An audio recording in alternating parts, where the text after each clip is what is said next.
Go Mahagut, a dús bara, Bawatlam, Mullu and PMB Shaw, Mariala Sinn Féin, Tushka will Gar came on, a Dakala Titiok, Augustina Gondidan. Today we face a homeless and housing crisis of epic proportions, described by Minister Alan Kelly and other eminent people as a humanitarian crisis. There are currently 130,000 applications on housing waiting lists across the country. And since this government has come to power in 2011, an average of 400 social housing units were built annually, which goes nowhere near meeting the needs of these people. There are 5,000 homeless people and 1,500 children living in emergency accommodation on a daily basis, as well as 80 new families a month reporting homeless. We have 130 individuals sleeping rough on the streets of Dublin every night. Through this bill, we call on Dáil Éireann to recognise the scale of the crisis we as a nation are now experiencing, resulting from the policy of this and previous governments. We call on the Dáil to accept that bad planning and bad governance, as well as the incentivication of private sector delivery of social housing needs, has directly resulted in the horrendous situation tens of thousands of our people find themselves in. The appalling deaths of Jonathan Curry and more recently Alan Murphy, who both passed away in the cold near the gates of this House, is an indictment on our society and our government. In response to the death of Mr Curry last year, 260 extra beds were provided. But as the numbers of people sleeping on our streets continue to rise, we can see that 260 beds were simply not enough. Now those sleeping rough have doubled since 2014, since Jonathan's death.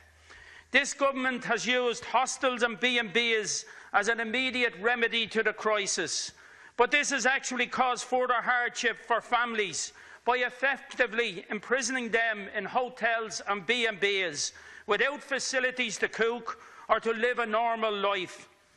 Many of these families I have spoken to have been put up in hotels on the other side of the city, removed from all family supports, friends, and miles from where their children go to school. The hemorrhage from rental supplement to RAS to homelessness needs to be stemmed by the introduction of indexed rent controls in conjunction with an increase in rent supplement. The Minister has repeatedly failed in his commitment to introduce any form of rent controls, and once again his latest utterings are of no comfort to any tenant renting in this country. Ireland has one of the highest rates of home ownership in Europe, but this is changing rapidly, changing due to the lack of housing supply.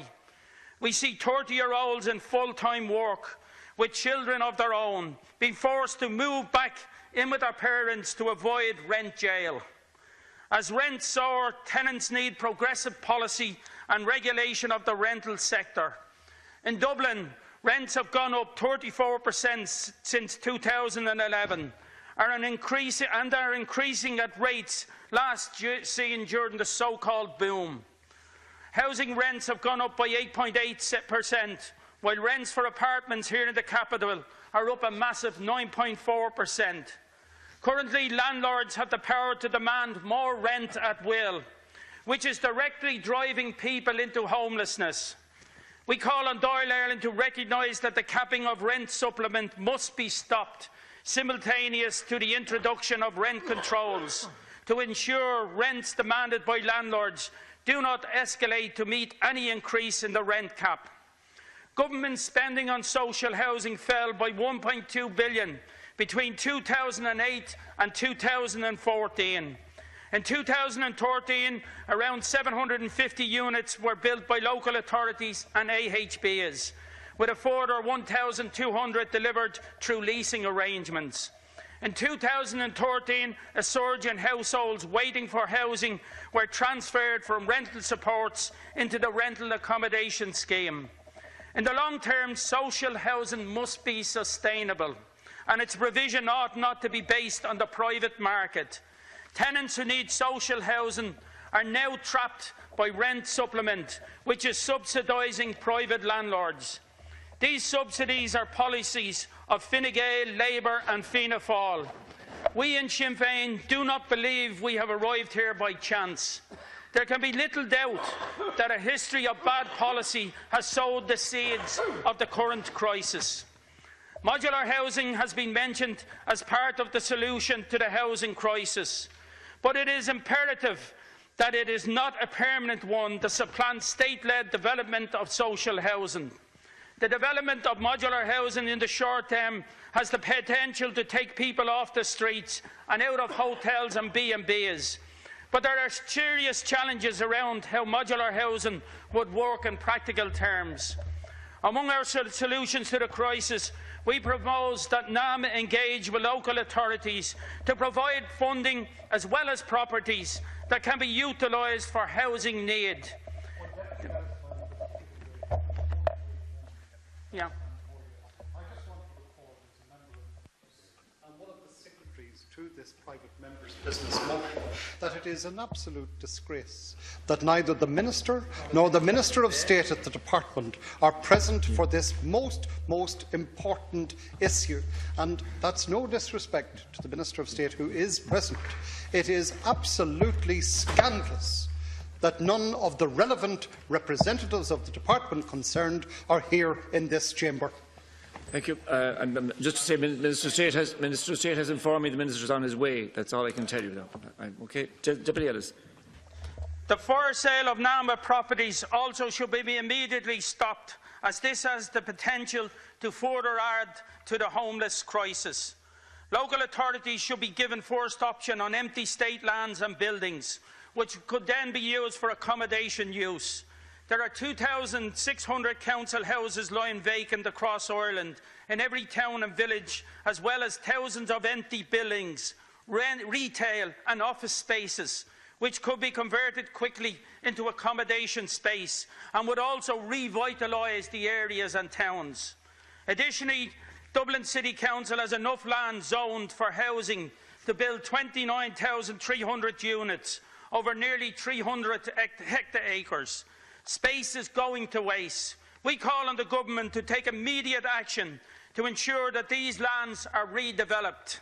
We propose reintroducing the financial contribution scheme for those over the age of 55, which would also provide a contribution to be retained for future social housing needs and initiatives.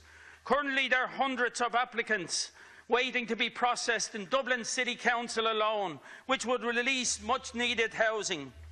This Government has presided over the reduction of the Part 5 in the recent housing bill. We propose that the social and affordable housing provision be reinstated to the original level of 20%. In this bill, we address the issues of mortgage arrears, which have destroyed the lives of thousands of people across this country. Many of those who bought property during the so-called boom years are not immune to the crisis, as mortgage interest rates soar in tandem with evictions.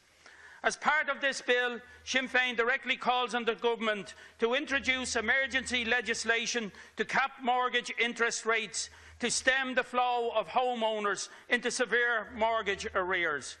We believe that greater state investment in social housing would have obvious benefits for people looking to buy in the private market, as it would relieve overall pressure on the housing sector. We call on the Dáil to commend charitable organisations, community groups and housing agencies like Threshold, Simon and the Peter McVerry Trust and the PRTB for the work they do every day to help people in this time of crisis. With this bill, we call on the Government not only to ensure the availability of funding to housing organisations, but to ensure provisions are made to expand and extend Threshold's tenancy protection service to Galway, Limerick, Wicklow, Meath and Kildare. This crisis affects each of our major cities and is now hitting our towns and villages. Housing in rural Ireland currently presents problems, particularly for young people who are not only finding it difficult to get a mortgage to buy for existing housing, but who also find the cost of building a house substantial. This has resulted in population concentration in urban centres, which puts more pressure on the housing sector. Therefore, we propose that the Government re-examine the feasibility of rural resettlement. The economic crisis has seen unprecedented numbers of domestic abuse survivors coming forward to seek support. We call on the Government to ensure funding is available to refuges that house survivors of domestic abuse. Every person in Ireland has the right to quality housing, regardless of income, age, economic or other affiliation or status, and has a right to freedom from discrimination in housing. Minority groups such as traveller groups have the same rights. We propose that housing should be a right, not a privilege, and should be enshrined in our Constitution, of which the Constitutional Convention took a similar view. Every citizen of this island has the right to security of tenure, guaranteeing legal protection against forced eviction, harassment or other threats. This measure should be in place regardless of what kind of tenure the tenant is bound by. Every person has the right to housing of a standard that protects them from cold, damp, heat, rain, wind or other threats to health, including harassment. All tenants have a right to repair of housing. Disadvantaged groups, elderly children, people with disabilities and lone parents have a right to affirmative action in housing. This Government has failed in all of these areas and lives have been put at risk. We call on all TDs of every persuasion to support their PMB and to acknowledge that this crisis is impacting on a huge segment of our population, both men, women and children. A year ago, almost, you announced a big house building programme, 3.8 billion, 2.5 billion of which was to be over the first 3 years, and 1.3 billion over the next 3 years. What has happened in the year since you announced this? What has been delivered? Very, very little has been delivered. You also made a commitment that you'd end homeless by 2016. We now have a major crisis. You should be ashamed that you made that commitment in the first place. I have been meeting with people. I even had a phone call last night from a woman who had her grandchild and her daughter and had to go back to one of the hotels across the town. And the child was roaring, crying, wouldn't move, didn't want to go, couldn't handle the situation. The effects that this is having on our children is massive. I've never seen a crisis like this in my life. I've been on the council from 1999 and a TD since 2011. I've never seen anything of the likes of what we are facing now. We are a wealthy country. It's not as though we aren't. In the 60s and 70s, we were building social housing. We are failing the communities. We're failing the people. And I am calling on you, Minister, to come out and support our motion and start delivering, not the mealy-mouthed promises, start delivering on what we need, because we are in a major crisis.